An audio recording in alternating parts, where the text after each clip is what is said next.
Warahmatullahi wabarakatuh. Waalaikumsalam warahmatullahi wabarakatuh. Alhamdulillahi hamdan katsiran tayyiban mubarakan fi kama yuhibbu rabbuna wa yarda. Wa ashhadu an la ilaha illallah wahdahu la syarika lah wa ashhadu anna Muhammadan abduhu wa rasuluh. Ya ayyuhalladzina amanu taqullaha haqqa tuqatih wa la tamutunna illa wa antum muslimun. Amma ba'du, fa inna asdaqal hadisi kitabullah wa khairal hadi Muhammadin sallallahu alaihi wasallam wa syarral umuri muhdatsatuha wa kulla muhdatsatin bid'ah wa kulla bid'atin dhalalah wa kulla dhalalatin finnar. Ikhwan wa akhawati fillah, bapak-bapak, ibu-ibu, kaum muslimin dan muslimah, jamaah salat maghrib Masjid At-Tauhid yang semoga dimuliakan oleh Allah Subhanahu wa ta'ala.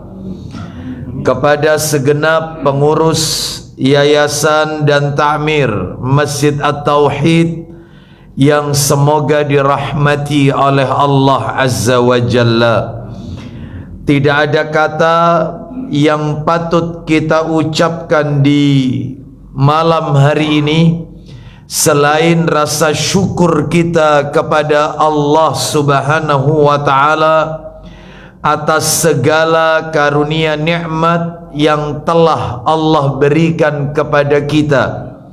Nikmat iman, nikmat Islam, nikmat diberikannya kita hidayah taufik, nikmat sehat, nikmat diberikannya kita kemudahan dan kesempatan untuk melaksanakan ibadah kepada Allah Azza wa Jalla.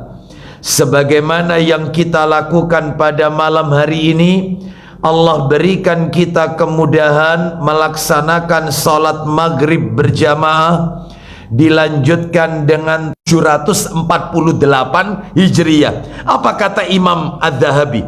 Beliau juga punya kitab bagus namanya Siyar A'lam An-Nubala. Kitab itu berisi biografi para sahabat, para tabi'in, para tabi'ut tabi'in, dan ulama-ulama Islam. Jadi panjenengan kalau pengen tahu biografinya Abu Bakar, Umar, Utsman, Ali radhiyallahu anhum ajmain, biografinya Abu Hurairah, semua sahabat, termasuk tabi'in, termasuk tabi'ut tabi'in, termasuk imam mazhab, siapa Imam Malik itu, siapa Imam Syafi'i, siapa Imam Ahmad bin Hanbal, siapa Imam Abu Hanifah, semuanya. Maka di kitab itu, dan itu terbit berjilid-jilid, sudah diterjemahkan dalam bahasa Indonesia. Baik, apa kata Imam Adz-Dzahabi rahimahullah? Beliau mengatakan bahwasannya, yaitu kata beliau, manaqalna min adabi malikin aksara mimma ta'allamna min ilmi. Yang kami nukil dari Imam Malik, imam yang pertama tadi kami sebutkan, Imam Darul Hijrah dari Madinah ya. Yang kami nukil dari Imam Malik lebih banyak dalam hal masalah adab dibanding ilmunya. Adabnya yang kami ambil dibanding ilmunya. Ini kata Imam Adz-Dzahabi rahimahullah.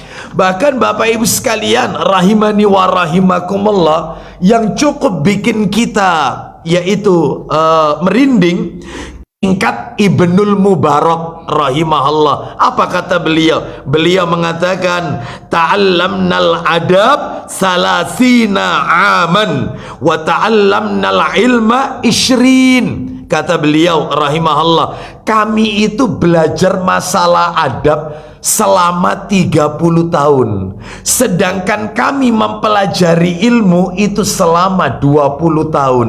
Lebih lama mana kalau begitu belajarnya? Belajar adab lebih lama daripada belajar ilmu. Bahkan Bapak Ibu, terakhir ini yang bisa kami sampaikan dari sekian perkataan para ulama tentang pentingnya belajar adab. Kata Imam Abu Hanifah. Imam Abu Hanifah ini lahirnya 800 Hijriah. Lahirnya ini mohon maaf 150 Hijriah maksud saya. 80 Hijriah, wafatnya 150 Hijriah. Lahir tahun 80 Hijriah, wafatnya 150 Hijriah. Jadi kurang lebih usianya 70 tahun. Nama aslinya Imam Abu Hanifah ini adalah Nu'man bin Sabit radhiyallahu an. Bahkan beliau ini termasuk tabi'in. Ya, siapa tabi'in? Orang yang hidup di zaman sahabat, mereka ketemu dengan sahabat Nabi tapi nggak ketemu dengan Rasulullah. Kalau ketemu Rasulullah namanya sahabat. Kalau nggak ketemu Rasulullah tapi hidupnya di zaman sahabat namanya tabi'in. Tetapi kalau dia ketemu dengan tabi'in, nggak ketemu sahabat Nabi sudah banyak yang wafat, dia ketemunya tabi'in, namanya tabi'ut tabi'in. Lah ini beliau masuk kategori tabi'in. Ya, kenapa? Karena beliau bertemu dengan sahabat Nabi namanya Anas bin Malik radhiyallahu anhu. Ketemu. Siapa Anas? Ya pembantunya Nabi. Anas bin Malik itu ikut Nabi, jadi pembantunya Nabi, usia 10 tahun juga membantu Nabi selama 10 tahun juga.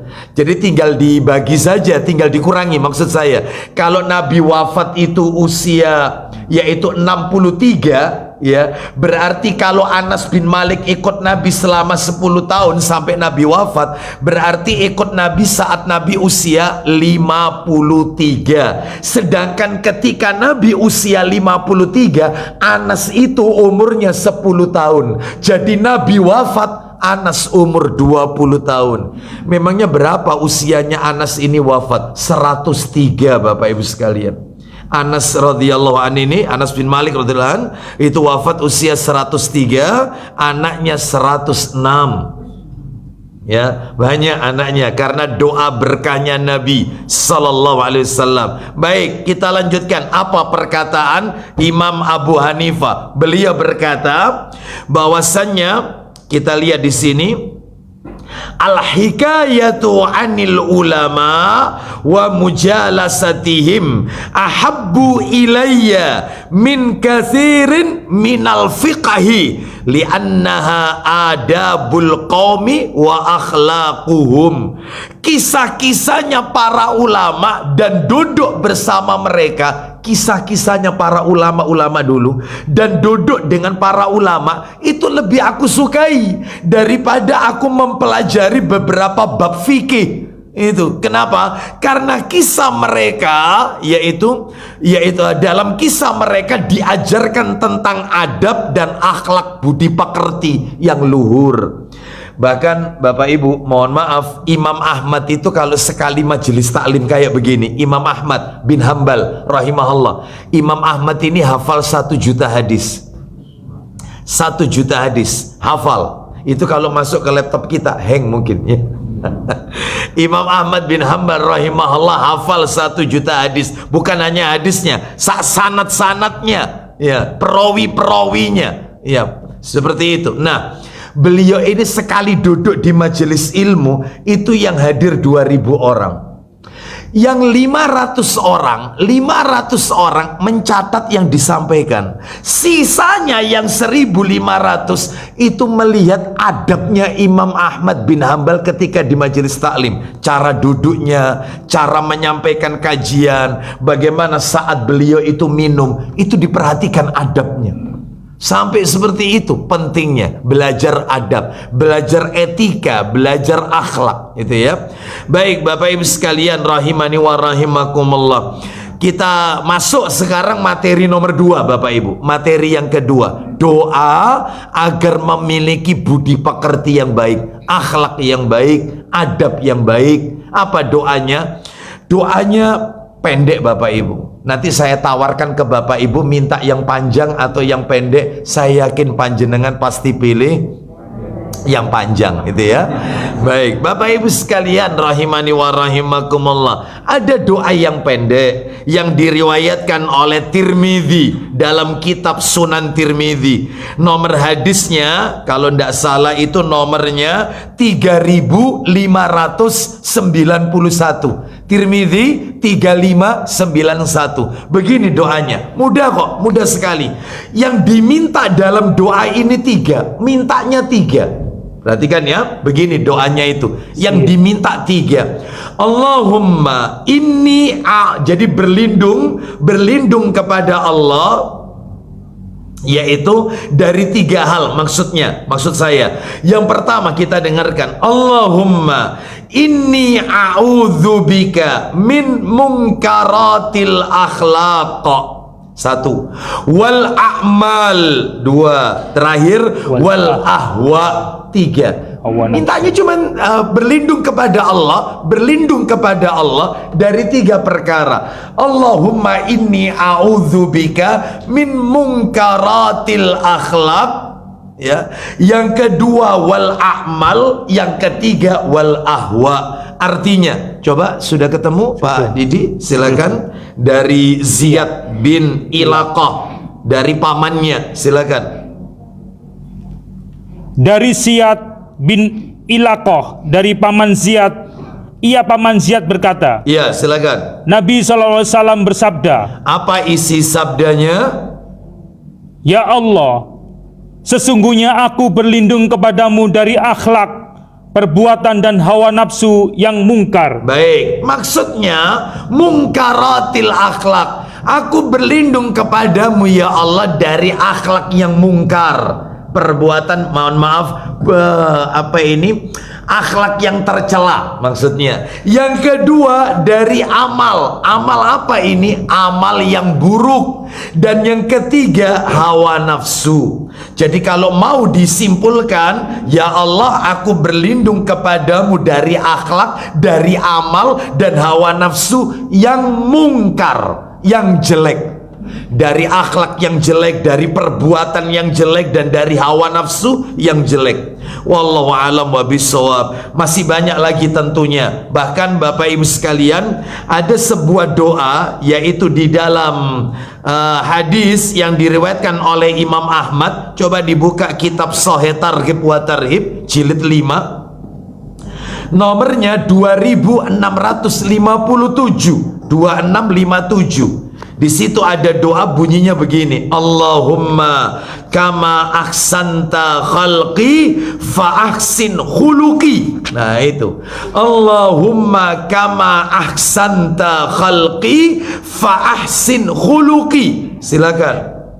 Dari Aisyah radhiyallahu anhuma, dia berkata, Rasulullah SAW sering membaca doa. Apa itu yang sering dibaca oleh Nabi? Doanya, silakan. Ya Allah, silakan. Sebagaimana Engkau telah membaguskan penciptaanku, sebagaimana Engkau telah membaguskan penciptaanku, Kau ciptakan aku dengan sempurna ya Allah. Maka perbaguslah akhlakku. Maka perbagus pula ya Allah akhlakku. Jangan cuman body doang yang bagus, tampan, cantik, tapi akhlaknya buruk. Nah itu ya. Makanya mintanya 2, ya zahir ya batin. Ya zahirnya bagus, ya itu batinnya juga bagus, ya. Baik, kita lanjutkan. Jadi ini doa, nanti bisa dipelajari, bahkan banyak kok di buku-buku doa banyak. Sekarang kita masuk materi yang nomor 3, perbedaan adab dengan akhlak. Nah ini, ya Bapak Ibu sekalian, ada sebagian ulama yang mengatakan adab itu ya akhlak, akhlak itu ya adab, nggak bisa dibedakan, itu sama intinya. Tapi saya tertarik dengan apa ini sebuah definisi yang kami nukil, yang kami dengarkan langsung di YouTube ini Bapak Ibu sekalian, yaitu mengambil faedah dari ceramah Ustadzuna, Ustadz kita, Ustadz Dr. Syafiq Reza Basalama MA Hafizahullah Ta'ala, di dalam kajian Surau TV. Jadi nanti di YouTube itu bisa dilihat di Surau TV. Di situ beliau menjelaskan ringkas apa sih bedanya adab dengan akhlak itu.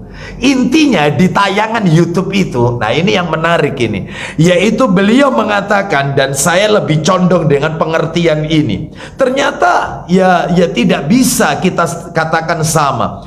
Jadi Bapak Ibu sekalian, orang yang berakhlak belum tentu beradab. Tapi orang yang punya adab maka pasti dia punya akhlak. Kenapa? Karena akhlak itu sendiri dibagi menjadi dua. Ada akhlak yang namanya akhlakul karimah, ada yang namanya akhlakul madmumah. Ada mahmudah, ada madmumah. Ada akhlakul karimah, ada madmumah. Mahmudah itu sama dengan karimah, sama. Apa sih itu?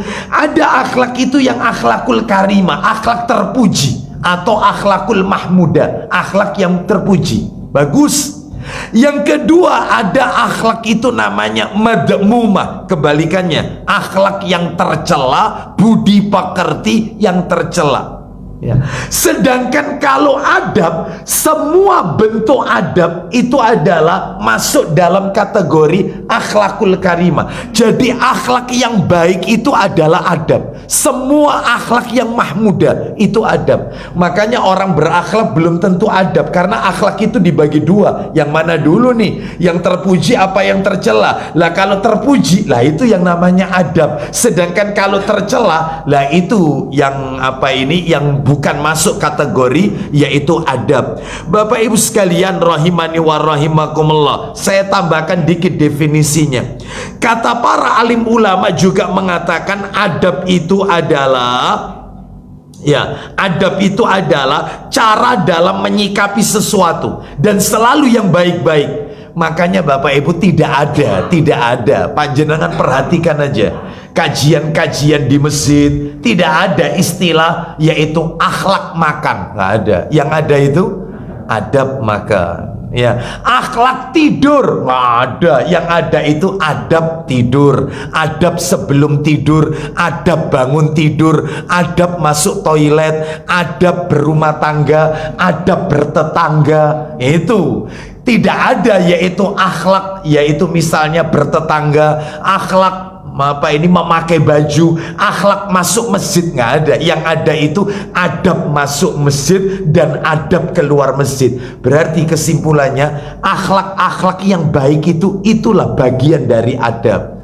Baik Bapak Ibu sekalian, sekarang saya yakin panjenengan sudah punya gambaran bedanya adab dengan akhlak. Sekarang kita masuk materi terakhir, ya ini yang agak panjang dikit. Keutamaan orang yang punya adab, orang berakhlak, maksudnya akhlakul karimah ya. Orang punya adab. Nah, adab itu akhlakul karimah, akhlak terpuji. Apa istimewanya orang kalau punya adab? Baik, keistimewaannya adalah diantaranya yang bisa kami sebutkan Bapak Ibu sekalian, diantara dalilnya. Satu, tolong dibuka dalilnya Sahih Targhib wa Tarhib, nomornya 2641. Kita dengarkan Sahih Targhib wa Tarhib 2641. 2641 dari Abu Darda ya. Nah, tafadhal, silakan. Dari Abu Darda radhiyallahu an bahwasanya Nabi sallallahu alaihi wasallam bersabda, "Ma syai'un athqalu fil mizani al-mu'min yaumal qiyamati min khuluqin hasan." Silakan. Tidak ada sesuatu pun yang lebih berat dalam timbangan amal seorang mukmin di hari kiamat daripada akhlak yang baik. Perhatikan Bapak Ibu, tidak ada satupun yang bisa memperberat timbangan amalan seorang mukmin nanti di hari kiamat kecuali punya budi pekerti yang baik, akhlak yang baik. Wa innallaha yubghadul fahishal badi. Silakan. Dan sesungguhnya Allah membenci orang yang berbuat dan berkata keji. Allah itu benci dengan orang yang memiliki temperamen, perbuatan dan perkataan yang keji. Baik, Bapak Ibu sekalian rahimani wa rahimakumullah. Mungkin Bapak Ibu berdasarkan hadis ini bertanya, loh, apa nanti di hari kiamat itu ada timbangan? Kok tadi dikatakan tidak ada yang bisa memperberat timbangan amal seorang mukmin nanti di hari kiamat kecuali memiliki akhlak yang terpuji, budi pekerti yang baik. Memangnya di hari kiamat ada timbangan, ada neraca? Ada Bapak Ibu, Allah siapkan. Lu dalilnya ada di hari kiamat itu neraca. Ada, Allah siapkan neraca. Mana dalilnya? Ayo kita lihat dalam Al-Quran. Lu, dalam Quran ada. Allah berfirman, Allah memberitahukan kepada kita dan wajib kita imani, karena ini termasuk perkara gaib. Di hari kiamat Allah berikan, Allah akan hadapkan kita nanti neraca, timbangan. Silakan dibuka Quran surat 21 Al-Anbiya. Surat Al-Anbiya itu surat 21, ayatnya Bapak Ibu ayat 47. Al-Anbiya ayat 47. Allah Ta'ala berfirman, Al-Anbiya ayat yang ke-47. وَنَضَعُ الْمَوَازِينَ الْقِسْطَ لِيَوْمِ الْقِيَامَةِ فَلَا تُظْلَمُ نَفْسٌ شَيْئًا وَإِنْ كَانَ مِثْقَالَ حَبَّةٍ مِّنْ خَرْدَلٍ أَتَيْنَا بِهَا وَكَفَى بِنَا حَاسِبِينَ. Silakan. Kami akan memasang timbangan yang tepat pada hari kiamat. Akan kami pasangkan timbangan, akan kami pasang nanti timbangan yang tepat pada hari kiamat. Maka tiada dirugikan seorang barang sedikit pun. terus Dan jika amalan itu hanya seberat biji sawi pun, pasti kami mendatangkan pahalanya. terus. Dan cukuplah kami sebagai pembuat perhitungan. Nah, jadi Bapak Ibu sekalian, berarti nanti Allah pasang, yaitu Allah hadapkan dengan kita nanti kepada kita, yaitu neraca, timbangan. Mungkin Bapak Ibu bertanya, memangnya apa yang ditimbang itu nanti? Ya, maka para alim ulama berkata, ya amalannya ditimbang, amalannya ditimbang. Mungkin Bapak Ibu juga bertanya, lalu kenapa amalan itu harus ditimbang? Katanya Allah itu maha mengetahui. Kenapa harus pakai ditimbang-timbang segala? Itu segala, itu nomor satu. Pertanyaan yang kedua adalah, memang amalan itu punya berat jenis sehingga bisa ditimbang? Bukankah amalan itu kan abstrak? Yang bisa ditimbang itu kan yang punya berat. Gimana Bapak Ibu sekalian? Jawabannya adalah, yaitu cuma satu jawabannya. Jangan bertanya apa yang Allah perbuat. Kenapa? Karena ini adalah perkara gaib. Allah maha kuasa tentang hal ini. Kita tidak dibenarkan berbicara perkara gaib ini dengan logika, dengan akal. Ketika kita dihadapkan perkara-perkara gaib seperti ini, maka pendekatannya adalah dengan pendekatan iman. Sami'na wa ata'na. Kita imani apa adanya. Perkara itu, amalan itu abstrak, tidak punya berat jenis, nggak punya volume. Allah yang maha kuasa tentang hal itu. Ya, apa maunya Allah? Ustadz, ada nggak dalilnya Ustadz untuk menjawab, membantah orang-orang yang suka tanya begini? Kan banyak orang-orang yang suka tanya, Ustadz kenapa ya sholat maghrib itu kok 3? Kenapa kok nggak 2 rakaat saja? Kenapa subuh itu kok 2? Kenapa kok nggak 4? Ya, seperti itu. Katanya bumi ini untuk manusia Ustadz. Ya, sedangkan tidak semua yang di bumi ini diperbolehkan. Ya, contohnya Ustadz, Allah menciptakan babi. Jelas babi itu haram.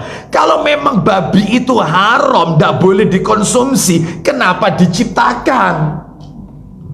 Ya, kenapa? Gitu loh. Kenapa? Oh, jelas tidak boleh dimakan kok diciptakan. Jelas ganja itu haram. Kenapa tumbuhan ganja diciptakan oleh Allah? Ya tidak usah diciptakan. Berarti kalau begitu Allah menciptakan sesuatu, ada sesuatu yang sia-sia. Diciptakan tapi tidak bisa dikonsumsi. Katanya dunia untuk kita manusia. Oh, ini pakai akal semua ini, logika ini ya. Lah kita kalau ketemu dengan orang seperti ini, gampang jawabannya Bapak Ibu sekalian. Jawabannya adalah ada di dalam Al-Quran surat yang sama Bapak Ibu, surat nomor 21 ayatnya 23. Kita jawab Al-Anbiya 23. Ini jawabannya, simple, ringkas, padat, berisi. Surat 21 ayat 23, Allah berfirman, لا يسأل عما يفعل وهم يسألون. hanya itu aja ayatnya. La yus'alu amma yaf'alu wa hum yus'alun. Silakan.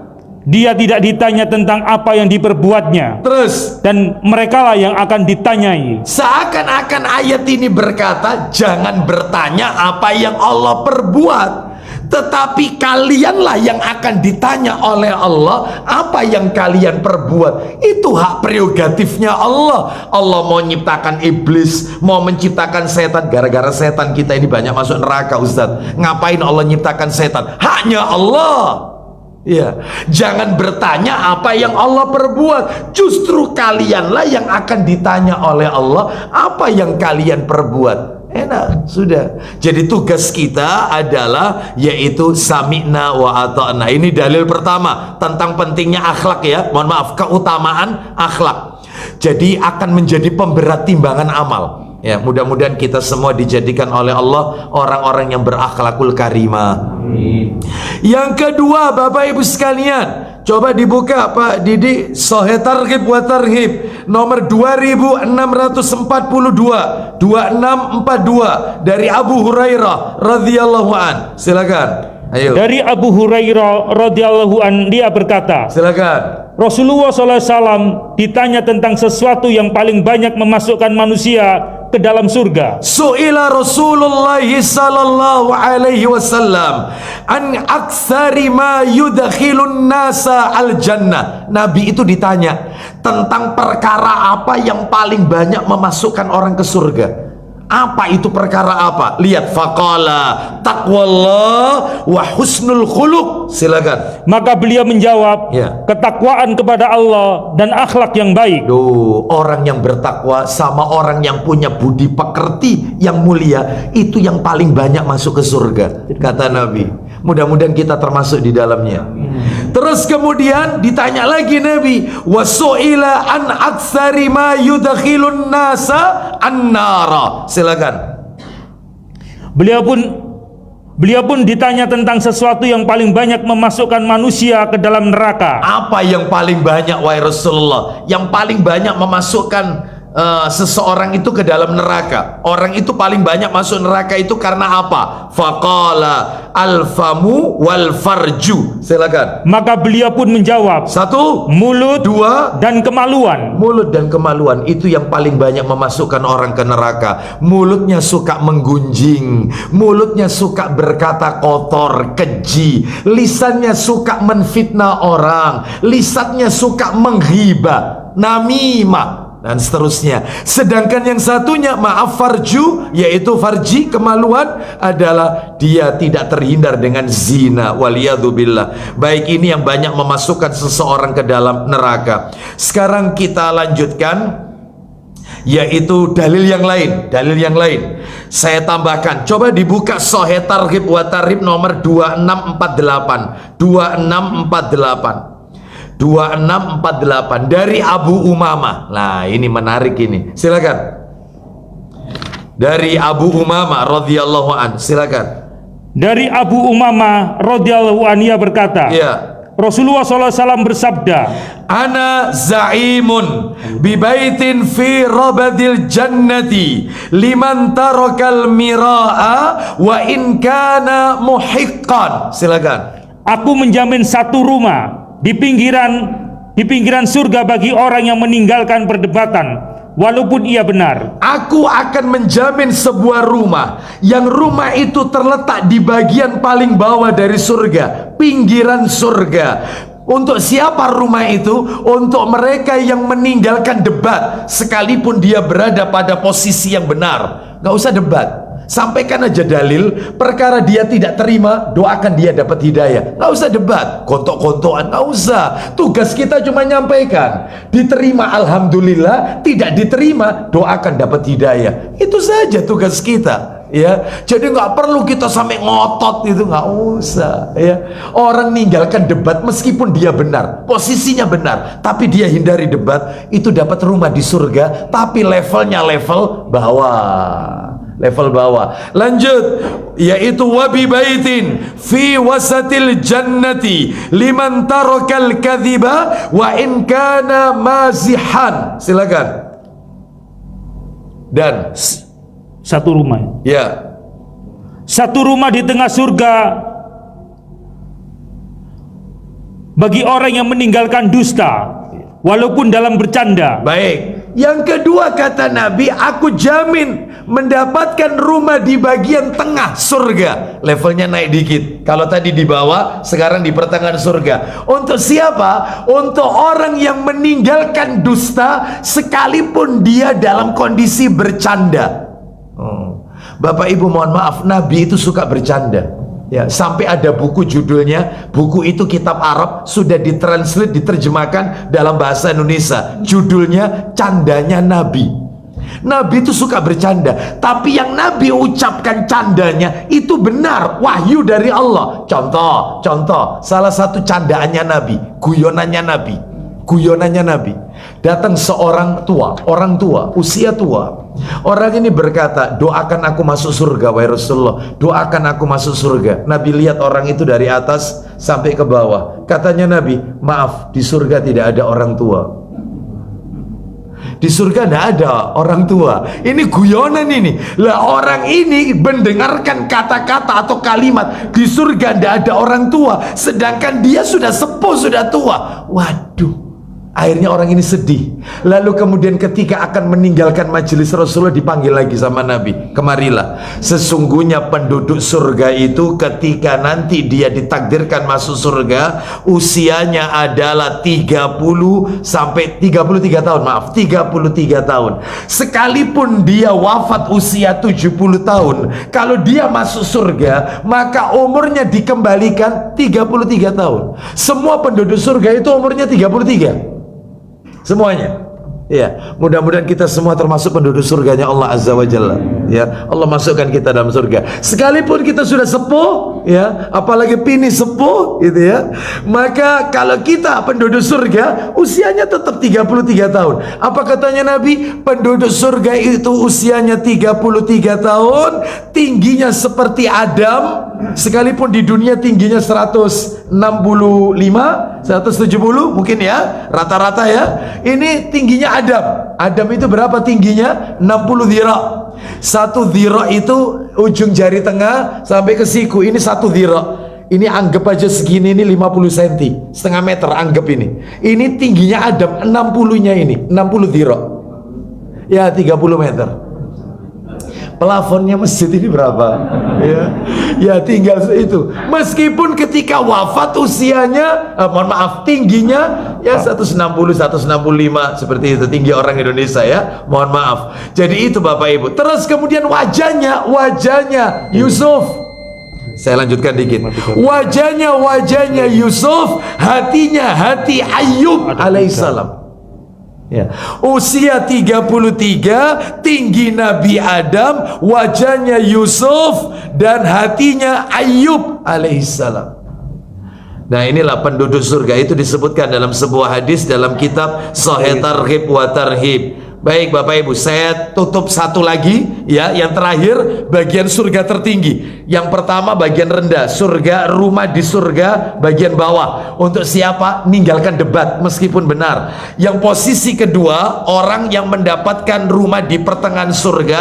Untuk orang yang tidak berdusta sekalipun dia dalam keadaan guyonan atau canda. Terakhir, baca Pak Didi, wa bi baitin fi a'lal jannati liman hassana khuluqahu. Silakan. Dan satu rumah di surga bagian atas, Bagian tinggi. Terus bagi orang yang membaguskan akhlaknya. bagi orang yang budi pekertinya baik. Jadi orang punya akhlak yang baik itu dapat rumah tertinggi di surga. Mudah-mudahan kita semua termasuk di dalamnya. Baik, kita dengarkan dulu yaitu kumandang adzan Isya. Setelah itu kita lanjutkan sedikit nanti. Wassallallahu ala nabiyyina wa ala alihi washabihi wasallam. Allahu Akbar, Allahu Akbar.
Alhamdulillah wassalatu wassalamu ala Rasulillah wa ba'd. Bapak Ibu kaum muslimin dan muslimah rahimani wa rahimakumullah. Berdasarkan hadis yang kami sampaikan tadi terkait dengan keutamaan orang yang memiliki akhlak yang baik akan mendapatkan rumah tertinggi di bagian surga, maka tentunya berdasarkan hadis ini bisa kita simpulkan ternyata di dalam surga itu ada tempat tinggal. Allah siapkan beberapa tempat tinggal. Dan Bapak Ibu perlu tahu, tempat tinggal di dalam surga itu ada 4. Tidak mungkin lebih dari 4. Hanya 4 Bapak Ibu. Yang pertama, ada tempat tinggal di dalam surga itu yang namanya baitun. Saya yakin Bapak Ibu tahulah artinya baitun itu apa Bapak Ibu? Rumah, bait. Rumah. Yang kedua Bapak Ibu, nanti tak kasih dalilnya satu persatu ini. Yang kedua adalah yaitu ada tempat tinggal itu di dalam surga, namanya itu adalah ghuraf. Apa itu ghuraf? Ghurfah, kamar. Lu ada Ustadz, orang dapat kamar nanti di surga. Tempat tinggal yaitu ghuraf, ada. Allah sebutkan nanti dalam Al-Quran. Dan yang ketiga Bapak Ibu, ada orang itu nanti di hari kiamat mendapatkan tempat tinggal namanya khiyamun. Apa ini khiyamun? Kemah. Loh kok kayak persami Ustaz? Nah ini ya, ini surga, ini kenikmatan yang tidak terlihat oleh mata, tidak bisa dibayangkan ya. Jadi nanti kita akan dengarkan kemah ini Bapak Ibu sekalian, itu panjangnya 60 mil, terbuat dari batu permata ya, yakut, bayangkan ya. Ini yang ketiga. Yang keempat adalah ada orang itu mendapatkan tempat tinggal di surga. Ini yang paling istimewa, yaitu kusurun, istana. Ada yang dapat istana nanti tempat tinggalnya. Kita dengarkan dalil-dalilnya satu persatu. 4 tempat tinggal dalam surga yang ada dalam Al-Quran. Allah sebutkan 4 tempat tinggal: baitun, ghuraf, khiyamun, kusur, rumah, terus kemudian kamar, kemah, istana. Kita dengarkan yang pertama dulu, baitun, rumah. Tolong dibuka Al-Qur'annya, Quran surat nomor 66, At-Tahrim. Surat At-Tahrim itu surat nomor 66. Ayatnya ayat yang ke-11. Allah siapkan yaitu rumah. Kita dengarkan ayat 11. Ini adalah doanya istrinya Fir'aun. Siapa istrinya Fir'aun? Istrinya Fir'aun adalah wanita soleha. Namanya adalah Asia, bukan Aisyah ya. Kalau Aisyah itu istri Nabi SAW, pakai ain, ini pakai alif. Asia binti Muzahim, imro'atu Fir'aun.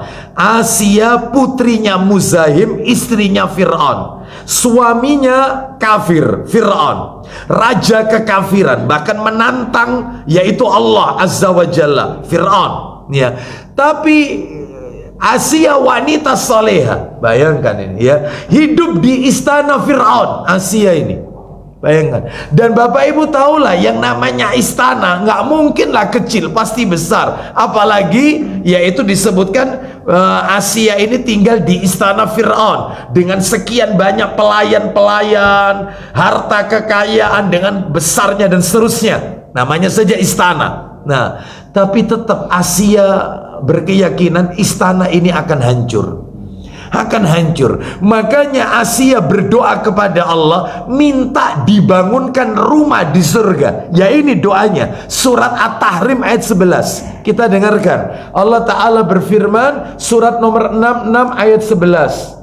وضرب الله مثلا للذين آمنوا امرأة فرعون إذ قالت رب ابن لي عندك بيتا في الجنة ونجني من فرعون وعمله ونجني من القوم الظالمين. Silakan. Dan Allah membuat istri Fir'aun perumpamaan bagi orang-orang yang beriman. Nah, istri Fir'aun dijadikan pilot project perumpamaan bagi orang-orang beriman. Duh, apa itu Ustadz? Maaf Bapak Ibu, ada 4 wanita terbaik di muka bumi ini. Bahkan saya punya judul kajian, saya sampaikan ke majelis taklim ibu-ibu itu, judulnya Miss Universe Dunia Akhirat. Cuman ada 4 wanita. Wanita terbaik sejagat alam raya ini cuman ada 4. Tidak mungkin lebih dari 4. Nabi yang bilang cuman 4. Yang pertama adalah Khadijah binti Khuwailid, istri Nabi SAW. Khadijah, istri Nabi yang pertama. Yang kedua adalah Fatimah binti Muhammad SAW. Fatimah putrinya Nabi Muhammad SAW. Yang ketiga adalah Maryam Ibnatu Imran, Maryam putrinya Imran. Makanya ada surat Ali Imran, keluarga Imran. Lah ini anaknya Imran, Maryam, ibunya Nabi Isa alaihissalam. Yang keempat adalah yaitu Asia binti Muzahim, imra'atu Fir'aun. Asia binti Muzahim, anaknya Muzahim, ya, ayahnya namanya Muzahim. Lalu kemudian istrinya Fir'aun. Cuma 4. Ini ya. Kenapa Ustadz? Maka jangan sekarang ya, nanti tambah panjang ya. Kenapa kok masuk kategori 4 wanita terbaik sejagat alam raya? Itu ada sendiri materinya. Apa ciri-ciri mereka itu? Insya Allah di lain kesempatan kita bahas ini. Nah, ulang lagi Pak Didi terjemahannya. Dan Allah membuat istri Fir'aun perumpamaan bagi orang-orang yang beriman. Nah, apa kira-kira yang harus kita contoh dari istrinya Fir'aun, yaitu Asia ini, Asia binti Muzaim ini? Apa itu? Ketika ia berkata, Iya. Ya Robku, Nah ini perhatikan doanya Asia, silakan. bangunkanlah untukku sebuah rumah di sisimu dalam Firdaus. Duh, wahai Rabbku, bangunkanlah sebuah rumah di surga, itu maksudnya ya. Terus lanjut. Dan selamatkanlah aku dari Fir'aun dan perbuatannya. Nah, terus kemudian. Dan selamatkanlah aku dari kaum yang zolim. Nah, Bapak Ibu sekalian, rahimani wa rahimakumullah. Asia tinggal di istana Fir'aun, tetap minta kepada Allah rumah di surga. Loh, coba. Ya, saya tanya sama panjenengan, pernahkah Bapak Ibu berdoa kepada Allah minta rumah di surga? Karena sudah punya rumah di Pondok Chandra. Ya, jadi kayaknya nggak pengen rumah di surga. Padahal Bapak Ibu sekalian, rumah di surga ini Masya Allah penuh dengan kenikmatan-kenikmatan. Bahkan Bapak Ibu sekalian, rahimani wa rahimakumullah, di dalam doa nih Bapak Ibu sekalian, di dalam doa ya, di dalam doa yaitu sholat jenazah, doa sholat jenazah, itu ada permintaan untuk dibangunkan rumah di surga, yaitu dari rumahnya yang ada di dunia, yaitu minta rumah yang lebih baik daripada rumahnya yang ada di dunia. Jadi Bapak Ibu kalau sholat jenazah itu kan 4 kali takbir. Takbir yang pertama kan membaca Al-Fatihah. Takbir yang kedua membaca solawat kepada Nabi. Takbir yang ketiga baru doa. Begini kan doanya, Allahumma gfir lahu warhamhu wa'afihi wa'fu anhu wa akrim nuzulahu wa wassi' madkhalahu waghsilhu bil ma'i was thalji wal barad wa naqqihi minal khataya kama naqaita thawbal abyadha minad danas. Nah ini sekarang poinnya, wa abdilhu daran khairan min darihi wa ahlan khairan min ahlihi wa zawjan khairan min zawjihi wa adkhilhul jannata wa a'idhu min adzabil qabr wa min adzabin nar. Saya baca yang ada di tengah-tengah itu, yang ada di tengah-tengah itu. Gantikanlah baginya rumah yang lebih baik daripada rumahnya di dunia, keluarganya yang lebih baik daripada keluarganya yang semula, istrinya, pasangan hidupnya yang lebih baik daripada pasangan hidupnya yang sebelumnya. Masukkanlah ia ke dalam surga. Jadi doanya orang kepada mayit ini, masukkan ia ke surga, lindungi ia dari azab kubur dan azab neraka. Penting ini doa untuk mayit ini, jenazah. Jadi didoakan supaya mendapatkan tempat tinggal rumah yang lebih baik daripada tempat tinggalnya ketika di dunia. Jadi setiap kita butuh tempat tinggal. Ayo, mulai nanti minta rumah di surga. Ya, seperti doanya siapa tadi? Asia, bukan Aisyah ya, Asia, jangan lupa loh ya, Asia. Yang nomor 2 Bapak Ibu, saya tuntaskan dikit ini. Yang nomor 2 adalah yaitu tempat di surga itu tadi apa? Ghuraf. Ghuraf ini kamar. Mana dalilnya? Dalilnya surat 39. Surat 39 itu Az-Zumar. Surat Az-Zumar, ya, ayatnya 20. Az-Zumar ayat 20. Allah Ta'ala berfirman, kita dengarkan. لكن الذين اتقوا ربهم لهم غرف من فوقها غرف مبنية تجري من تحتها الأنهار وعد الله لا يخلف الله الميعاد. Silakan. Tetapi orang-orang yang bertakwa kepada Rabb-Nya, Mereka mereka mendapat tempat-tempat yang tinggi. Baik, itu kalau diterjemahkan yang lain, Bapak Ibu yang bawa terjemahan lain, mereka mendapat kamar-kamar di surga. Terjemahan yang lain, ya. Kamar-kamar di surga. Terus lanjut pula di atasnya. Di atasnya dibangun pula tempat-tempat yang tinggi, yang di bawahnya mengalir sungai-sungai. Di atasnya terdapat pula kamar-kamar yang dibangun bertingkat-tingkat, yang mengalir di bawahnya sungai-sungai. Terus terakhir, Allah telah berjanji dengan sebenar-benarnya, Allah tidak akan memungkiri janjinya. nah seperti itu. Berarti ada tempat tinggal berupa kamar-kamar. Jangan dibayangkan kayak kos-kosan loh ya ini ya. Jangan, ini beda, ini surga ini Bapak Ibu. Yang ketiga khiyam. Khiyam yaitu kemah. Apa ada Ustadz orang itu nanti di akhirat tempat tinggalnya itu dapat yang kemah? Ada. Dalilnya surat Ar-Rahman. Bapak Ibu yang sering baca Ar-Rahman, surat nomor 55 Ar-Rahman ayatnya 72. Ar-Rahman ayat 72. Allah Ta'ala berfirman,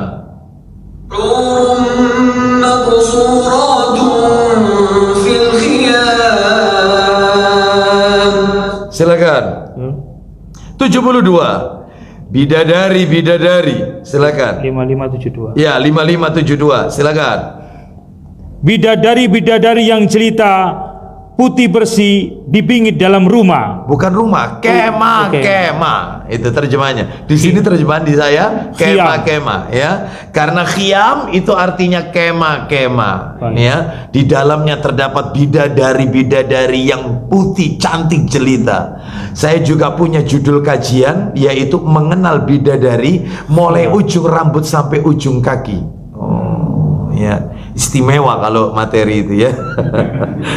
Bapak Ibu sekalian, kita lanjutkan yang nomor 4. Yang nomor 4 adalah kusur, istana, tempat tinggal di surga, istana. Mana dalilnya? Dalilnya surat Al-Furqan, surat nomor 25 Al-Furqan, ayatnya ayat 10 Bapak Ibu. Al-Furqan ayat 10. Allah Ta'ala berfirman, إن شاء جعل لك خيرا من ذلك جنات تجري من تحتها الأنهار ويجعل لك قصورا. nah itu kusur, silakan. Maha suci Allah, yang jika Dia menghendaki, niscaya dijadikannya bagimu yang lebih baik dari yang demikian, yaitu surga-surga yang mengalir sungai-sungai di bawahnya. Terakhir, dan dijadikannya pula untukmu istana-istana. tuh istana-istana ini.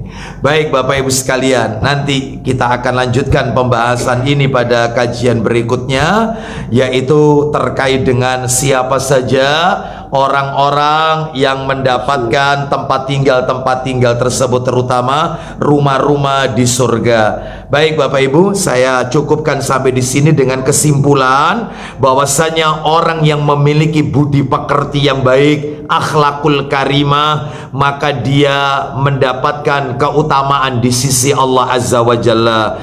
Jika Bapak Ibu menyimak hadis-hadis tadi, maka tentunya bisa disimpulkan apa keutamaannya orang yang punya akhlak adab yang mulia. Yang pertama, singkatnya yang pertama, bisa memperberat timbangan amal nanti di hari kiamat. Yang kedua, merupakan sebab banyak yang masuk ke surga karena akhlak. Yang paling banyak memasukkan orang ke surga adalah takwa dan akhlak. Itu nomor 2. Yang nomor 3 kesimpulannya, orang itu kalau punya akhlak yang baik, mendapatkan tempat tinggal berupa rumah di surga yang paling tinggi Bapak Ibu.